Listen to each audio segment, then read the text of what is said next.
नमस्कार दोस्तों, स्वागत है आप सभी के 5 स्टार स्टडी यूट्यूब चैनल पे। दोस्तों, आज का हमारा वीडियो पॉलिटेक्निक, पैरामेडिकल एवं आईटीआई एंट्रेंस एग्जाम से संबंधित है।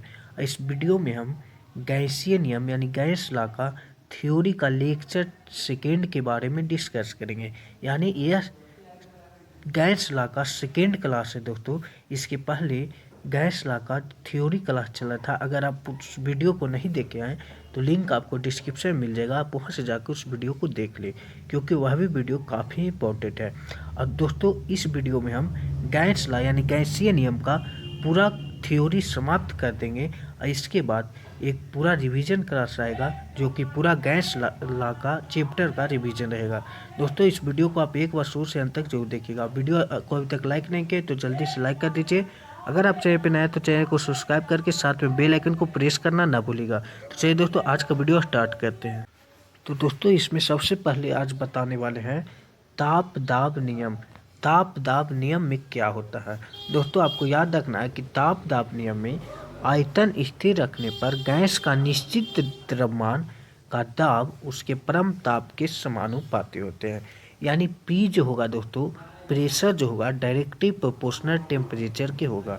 ये आपको याद रखना है। ताप दाब नियम में दोस्तों आयतन को यानी भी को कांस्टेंट रखते हैं। तो जब पी भी देखिए दोस्तों, पी भी टी, इसी यही तीनों में रिलेशन निकाल रहे हैं गैसीय नियम चैप्टर में। दोस्तों, पी भी टी में अगर भी को कांस्टेंट कर दिया जाए तो आप देख सकते हैं पी जो होगा डायरेक्टली प्रोपोर्शनल टी के हो जाएगा।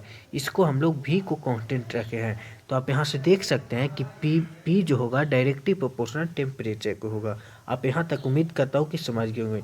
ताप दाब नियम में दोस्तों आपको याद रखना है कि आयतन स्थिर रखने पर गैस का निश्चित द्रव्यमान का दाब उसके परम ताप के समानुपाती होते हैं। यानी भी को कांस्टेंट रखते हुए पी जो होगा डायरेक्टली प्रोपोर्शनल टेम्परेचर के होगा। ये आपको याद रखना है। और जब दोस्तों पी जो होगा डायरेक्टली प्रोपोर्शनल टेम्परेचर के हो जाएगा तो आप खुद देख सकते हैं इसका फार्मूला जो बनने वाला है वो P1/P2 बराबर T1/T2। क्योंकि दोस्तों डायरेक्टली प्रोपोर्शनल है तो P1/P2 बराबर T1/T2 बन जाएगा। यानी पी जो है डायरेक्टली प्रोपोर्शनल टेम्परेचर के है तो P1/P2 बराबर T1/T2 हो जाएगा। उम्मीद करता हूँ कि यहाँ तक आप समझ गए होंगे। अगर इसके पहले वाला वीडियो आप देखे होंगे तो ये फार्मूला हम बताए थे ज्ञात करने के लिए कि कैसे निकलता है। अगर आप उस वीडियो को आप नहीं देखे हैं तो आप जाके उस वीडियो को देख लें। चलिए दोस्तों, इसके बाद जो आगे पढ़ने वाले हैं, आगे जो पढ़ना है वो है गैस समीकरण, गैस इक्वेशन। गैस समीकरण में क्या, उसके बाद दोस्तों आता है गैस समीकरण यानी गैस इक्वेशन। तो दोस्तों गैस इक्वेशन में डिफिनेशन हम नहीं बताने वाले हैं, क्योंकि आपको इंटेंस एग्जाम देना है, कोई थ्योरी पेपर नहीं एग्जाम है, आपका ऑब्जेक्टिव का एग्जाम है, आपको कंसेप्ट दे रहे हैं। गैस समीकरण में दोस्तों आपको याद रखना है कि गैस इक्वेशन में पी भी टी जो होता है दोस्तों, ये तीनों में जो रिलेशन होता है गैस इक्वेशन में पी भी डायरेक्टली प्रोपोर्शनल टेम्परेचर को होगा। यानी प्रेशर इंटू वॉल्यूम यानी दाब इंटू आयतन जो होगा डायरेक्टली प्रोपोर्शनल यानी समानुपाती होगा किसका, तो ताप का होगा। ये आप हिंदी में याद रखिएगा, या फिर आपको डायरेक्ट कंसेप्ट याद रखना है तो आप ये याद रख सकते हैं कि पी भी जो होगा डायरेक्टली प्रोपोर्शनल टेम्परेचर का होगा। दोस्तों डायरेक्टली प्रोपोर्शनल है तो इसका जो फार्मूला बनने वाला है P1/V1 बटा P2/V2 बराबर T1/T2। ये फार्मूला इसका बनेगा। दोस्तों आप समझ सकते हैं कि इसका फार्मूला यही होगा। उम्मीद करता हूँ कि यहाँ तक आप लोग समझ गए होंगे। अगर आप इसे नोट नहीं किए हैं तो इस फार्मूला को आप नोट करके याद कर लीजिएगा, क्योंकि इसके बाद जो न्यूमेरिकल का क्लास आएगा वो ये सभी फार्मूला आपको यूज किए जाएंगे, इसलिए आप फार्मूला को नोट करके याद कर लीजिएगा। चलिए आगे की ओर बात। तो दोस्तों अगला टॉपिक जो हम लोग को पढ़ना है वह है डाल्टन का आंशिक दाब का नियम। दोस्तों अगला टॉपिक है डाल्टन का आंशिक दाब का नियम। इस नियम को दोस्तों डाल्टन महोदय ने दिए थे, क्योंकि नाम से ही आपको दिख रहा होगा कि डाल्टन का आंशिक दाब का नियम। तो डाल्टन का नाम इसलिए पड़ा दोस्तों क्योंकि यह नियम का प्रतिपादन डाल्टन महोदय ने किए थे, इसलिए इस नियम को डाल्टन का आंशिक दाब का नियम कहा जाता है। दोस्तों इस नियम में यह बताया गया कि अगर कोई P1, P2, P3 P4 है, अगर इसका प्रेशर निकालना हो, जैसे कि ये P1 है दोस्तों, एग्जाम्पल में देख सकते हैं, P2 है, P3 है, ये P4 है। तो अगर हमको चारों का प्रेशर निकालना हो तो हम कौन सा फार्मूला यूज करेंगे? तो आपको याद रखना है कि चारों को अगर निकालना रहे तो आप P बराबर डायरेक्ट लगा सकते हैं P1 plus P2 plus P3 plus P4, यानी जहाँ तक रहेगा वहाँ तक, यानी चारों को हम लोग ऐड कर देंगे, जोड़ देंगे, वही हमारा दाब निकल जाएगा। ये फार्मूला डाल्टन महोदय के द्वारा दिया गया था। इसके बाद नोट में आप देख सकते हैं लिखा हुआ है आंशिक दाब ज्ञात करने के लिए, क्योंकि दोस्तों हम लोग पढ़ रहे हैं डाल्टन का आंशिक दाब का नियम, तो आंशिक दाब निकालने का अलग फार्मूला है दोस्तों। चलिए उसके बारे में डिस्कस करते हैं। तो दोस्तों नोट में करा आंशिक दाब ज्ञात करने के लिए जो फार्मूला डाल्टन महोदय ने दिए वह है P बराबर P1 इंटू N1/N। ये आपको याद रखना है दोस्तों, क्योंकि आंशिक दाब से आपको न्यूमेरिकल पूछे जाते हैं, तो आपको पूछेंगे तो ये फार्मूला यूज करना है कि P बराबर P1 इंटू N1/N होता है। ये फार्मूला आपको याद रखना है। आंशिक दाब ज्ञात इसी से होगा दोस्तों। यहाँ पे हम बता देते हैं कि N1 क्या है। तो N1 दोस्तों जिस गैस का आंशिक दाब ज्ञात करना है उसका अणु या मोलों की संख्या है। N1 यहाँ पे जिस गैस का आंशिक दाब निकालना हो उसका अणु या मोलों की संख्या N1 कहलाती है। यहाँ पे P1 क्या है दोस्तों? तो P1 जो है संपूर्ण दाब है, प्रेशर है, यानी पूरा प्रेशर है दोस्तों, संपूर्ण दाब P1 है। उसके बाद जो N है, ये जो N है ये क्या है? तो आपको याद रखना है कि N जो है कुल अणु या मोलों की संख्या है, यानी जितने भी गैस होगा, जितने भी गैस का जो होगा उसका कुल मोलों या अणुओं की संख्या N कहलाएगी। ये आपको याद रखना है। और N1 जो है जिस गैस का आंशिक दाब निकालना उस अणु का मोलों की संख्या, ये है पूरा के, यानी जितना भी होगा गैस जो होगा उस सभी का अणु या मोलों की संख्या N कहलाएगी। लेकिन N1 जो होगा वो गैस, जिस गैस को आप आंशिक दाब ज्ञात करना है उसका अणु या मोलों की संख्या। यहाँ उम्मीद करता हूँ कि यहाँ तक आप समझ गए होंगे। अगर आपको किसी प्रकार का प्रॉब्लम होगा तो डिस्क्रिप्शन में मेरा व्हाट्सअप नंबर मिल जाएगा, आप वहाँ से जाके मैसेज कर दीजिएगा, आपको सोल्व या हेल्प कर दिया जाएगा। उम्मीद करता हूँ कि यहाँ तक आप समझ गए होंगे। चलिए आगे की। तो दोस्तों उसके बाद हम लोग को जो अगला टॉपिक पढ़ना है वह है ग्राहम का विसरण नियम। दोस्तों ग्राहम का विसरण नियम पढ़ना है। डाल्टन का आंशिक दाब के नियम पढ़ने के बाद जो अगला टॉपिक आता है वह है ग्राहम का विसरण नियम। दोस्तों इस नाम से ही पता चल रहा होगा कि इसका प्रतिपादन ग्राहम महोदय ने किए होंगे, इसलिए इस नियम का नाम ग्राहम का विसरण नियम कहा गया। दोस्तों इस नियम के अनुसार एक फार्मूला दिया गया था, जैसे कि आप देख सकते हैं। थोड़ा फार्मूला देखने में अटपटांग लग रहा होगा, लेकिन इसको हम समझाते हैं आपको, इजी है, एकदम शॉर्ट है, और इससे आपको न्यूमेरिकल पूछे जाते हैं।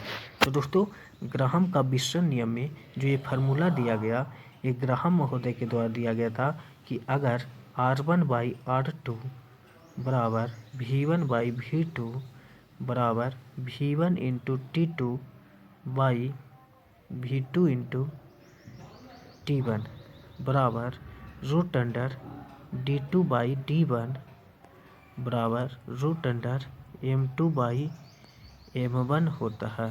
दोस्तों इससे आपको डायरेक्ट ऑब्जेक्टिव क्वेश्चन पूछेंगे, लेकिन फार्मूला आपको समझा देते हैं कि कैसे यूज होगा।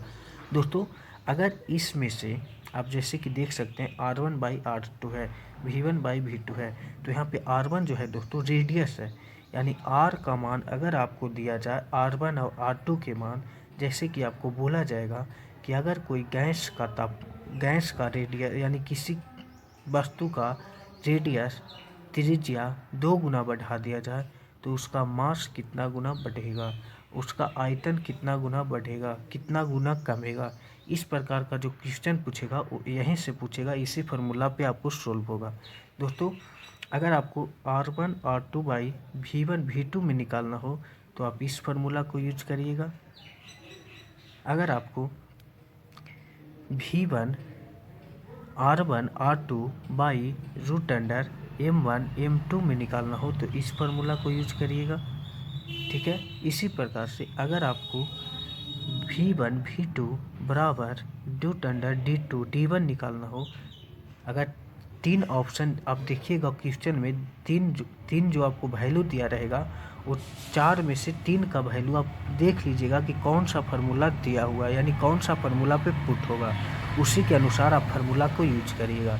दोस्तों इसको आप, अगर आपको यहाँ तक उम्मीद करता हूँ कि आप समझ गए होंगे। अगर आपको प्रॉब्लम हो रहा होगा तो आप व्हाट्सएप पे मैसेज कीजिएगा, आपको कॉल करके ये फार्मूला आपको बताया जाएगा, क्योंकि फार्मूला बहुत ही इंपॉर्टेंट है। थोड़ा सा पटांग लग रहा होगा इस पर, लेकिन कॉल करके हम बता देंगे अगर आपको प्रॉब्लम होगा ज़्यादा तो यहाँ तक आप समझ गए होंगे कि 3 का जो वैल्यू रहेगा उसी के अनुसार हम लोग पुट करेंगे, यानी सभी फार्मूला ये बराबर होता है दोस्तों।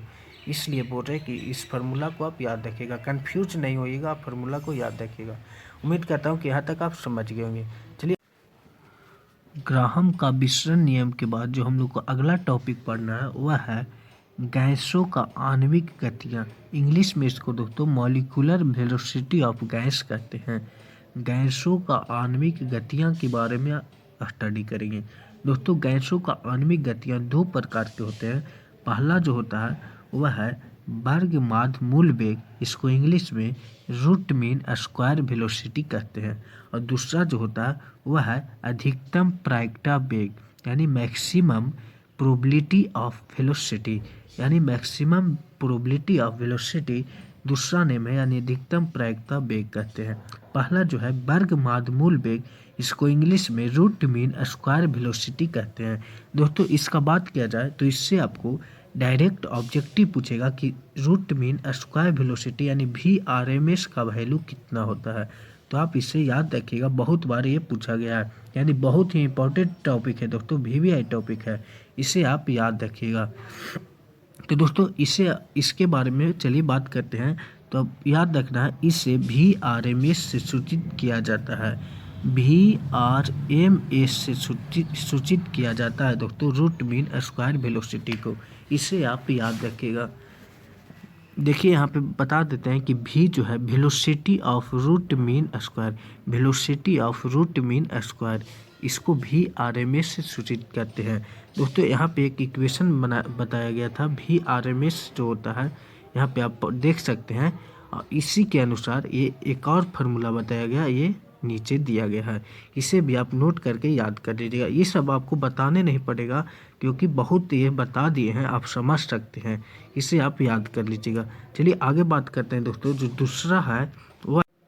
दूसरा जो पढ़ना है दोस्तों वह है अधिकतम प्रायिकता वेग, इसे दोस्तों UMP से सूचित किया जाता है।